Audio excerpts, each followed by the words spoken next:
జీవన్ రెడ్డి గారిని పెద్దలు జీవన్ రెడ్డి గారిని చూస్తుంటే పదే పదే ఆటంకపడుతున్నా కూడా పదే పదే మాట్లాడుతూనే ఉండేది.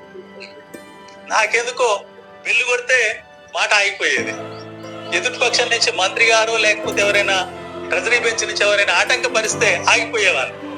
ఏంటి జీవన్ రెడ్డి గారు పెద్దలు వయసులో చూసుకుంటే 75 కదన్నా, 75 సంవత్సరాల వయసు అంటే చాలా మంది ఇప్పుడు 75 ఉన్నోళ్ళు అసలు మాట్లాడే కష్టమైంది. అటువంటిది పదే పదే ఆటంకపరుస్తున్న ఎన్ని ఆటంకాలు వచ్చినా స్థిరంగా మాట్లాడుతూనే ఉండేది, విషయాన్ని ప్రజెంట్ చేస్తూనే ఉండేది.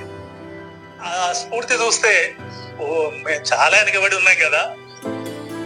ఆ రకమైన స్థిరత్వం గాని ధైర్యం గాని లేదా ఆ రకంగా ఎన్ని ఆటుపోట్లు వచ్చినా ఎన్ని ఎదుటి నుంచి ఆటంకాలు వచ్చినా ముందు పోవటం కదా మనిషి సాధించవలసింది అనేది నిజంగా అప్పుడు పక్కన కూర్చొని మాత్రం చూసిన దాన్ని నేర్చుకోవాలని అనుకున్నాం.